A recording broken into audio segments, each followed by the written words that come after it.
السلام علیکم۔ Motivational Urdu stories کے لیے ہمارا چینل سبسکرائب کیجیے گا، شکریہ۔ اسکردو کے ایک جج صاحب واقعہ سناتے ہوئے بتاتے ہیں کہ میری عدالت میں ایک نوجوان وکیل تھا۔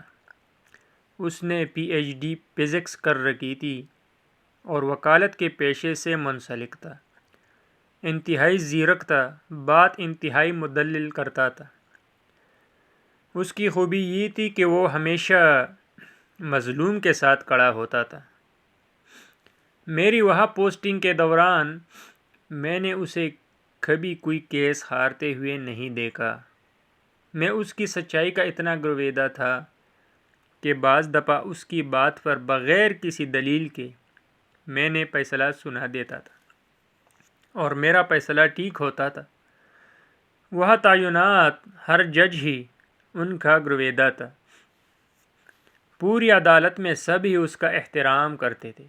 بعض مواقعوں پر ججز صاحبان اس سے کیس ڈسکس کر کے فیصلہ کرتے تھے۔ میں اتنا اس کی تعلیم یافتہ ہونے کے باوجود، اس فیلڈ میں آنے اور پھر جج بن جانے کی اہلیت ہونے کے باوجود وکیل رہنے کی وجہ جاننا چاہتا تھا۔ بہت کوشش کے بعد اپنے تجسس کے ہاتھوں مجبور ہو کر میں نے یہ سوال اس سے پوچھ ہی لیا۔ اس نے بتایا کہ میرے نانا انتہائی غریب تھے۔ ان کی اولاد میں بس 2 ہی بیٹیاں تھیں۔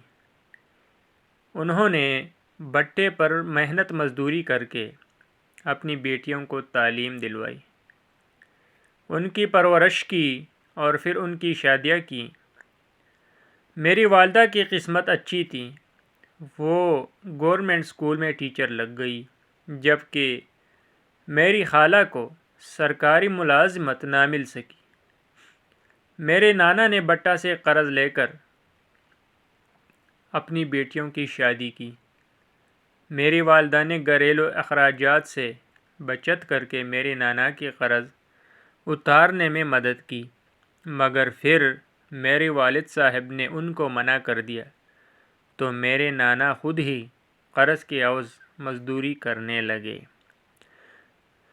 جبکہ دوسری طرف میری خالہ کے ہاں کوئی اولاد نہ ہوئی تو انہوں نے میری خالہ کو تنگ کرنا شروع کر دیا۔ کئی بار مار پیٹ کر کے میری خالہ کو گھر سے نکالا گیا، پھر گاؤں والوں کی مداخلت سے ان کو راضی کر کے بھیجا گیا، اور تیسرے مہینے پھر وہ سسرال والوں کے ہاتھوں مار کھا کر والد کی دہلیز پر آ بیٹھی۔ یہاں تک کہ آخری بار جب ان کے سسرال والے ان کو لے کر گئے تو ان کے شوہر نے دوسری شادی کر لی اور میری خالہ کو اس شرط پر ساتھ رکھنے کی حامی بھر لی کہ گھر کے سارے اخراجات میرے نانا اٹھائیں گے۔ میرے نانا بیٹی کا گھر بسانے کی خاطر مزید مقروض ہوتے گئے، اور پھر سردیوں کے ایک دن میں لپٹی ہوئی صبح کو جب وہ سائیکل پر جا رہے تھے تو گنے سے بڑے ٹرالے کے نیچے آ گئے اور اس دنیا سے کوچ کر گئے۔ جب میرے نانا فوت ہوئے تو تب بھی مقروض تھے۔ میری والدہ نے میرے والد سے چوری اپنا زیور بیچ کر میرے نانا کے قرض ادا کیے، ان کی تجہیز و تکفین کا انتظام کیا۔ اس معاملے میں میرے دادیال والوں نے میری والدہ سے کوئی تعاون نہیں کیا، یہاں تک کہ میرے والد نے بھی نہیں کی۔ نانا کی وفات کے بعد میری خالہ کے سسرال والوں نے میری خالہ کو مجبور کرنا شروع کیا کہ میری والدہ سے گھر کے اخراجات کا مطالبہ کریں۔ میری خالہ نے انکار کر دیا تو ان کو طلاق ہو گئی، مگر نہ تو ان کو ان کا سامان واپس کیا گیا اور نہ ہی زیور، بلکہ ان کا حق مہر بھی نہیں دیا گیا۔ میری والدہ اور خالہ کے پاس آخری سہارا قانون کا تھا، اور قانون طاقتور کی باندھی ہے۔ میری والدہ اور خالہ نے ہائی کورٹ تک کیس لڑا مگر اپنا حق نہ لے سکی، اور پھر خالہ ہائی کورٹ میں کیس سنوائی کے پیشی کے بعد واپس آئی اور خود سوزی کر لی۔ ان کی تجہیز و تکفین بھی میری والدہ کی ذمہ تھی۔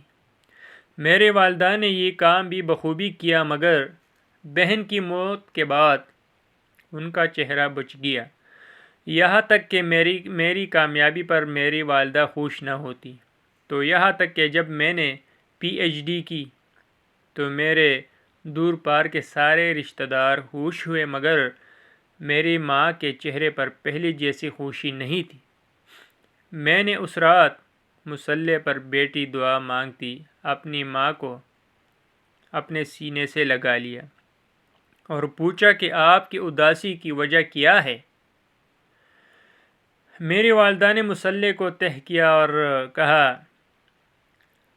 کہ میں چاہتی ہوں تم وکیل بنو۔ زندگی میں پہلی بار میری والدہ نے کسی خواہش کا اظہار کیا۔ میں نے وجہ پوچھی تو میرے والدہ نے الٹا سوال داغ دیا تھا کہ آپ کو پتہ ہے آپ کی خالہ نے خودکشی کیوں کی تھی؟ میں نے کہا نہیں، تو میری والدہ نے جواب دیا کہ تمہاری خالہ کے پاس وکیل کے فیس کے پیسے نہیں تھے، تو وکیل صاحب نے جسم کا تقاضا کیا تھا۔ میری خالہ نے اس دن گھر آ کر خودکشی کر لی تھی۔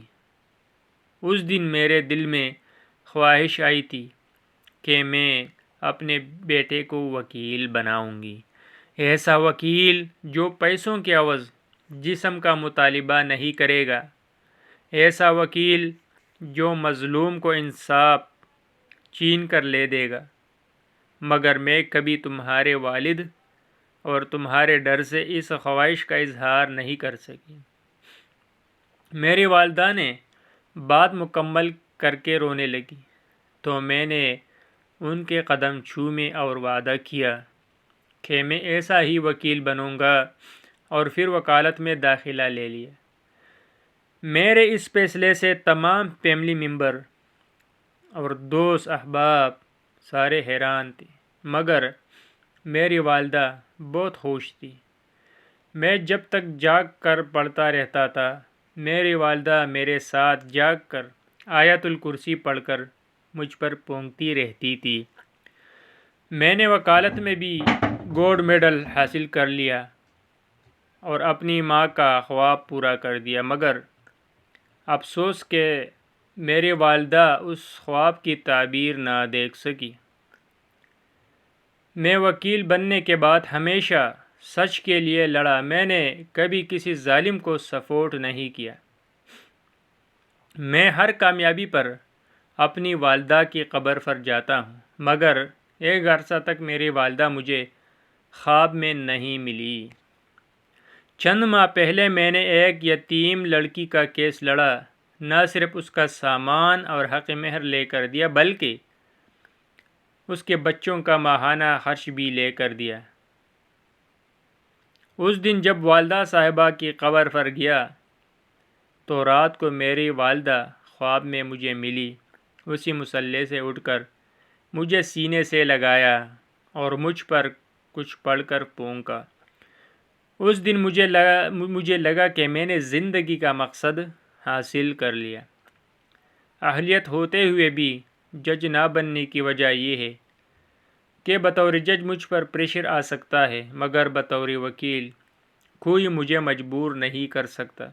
میں حلال طریقہ رزق سے اتنا کما لیتا ہوں کہ گزارا ہو جاتا ہے، بس میں اتنے ہی میں خوش و مطمئن ہوں۔ جج صاحب بتاتے ہیں کہ پہلی بار مجھے احساس ہوا کہ عزت عہدے میں نہیں اعمال میں ہوتی ہے۔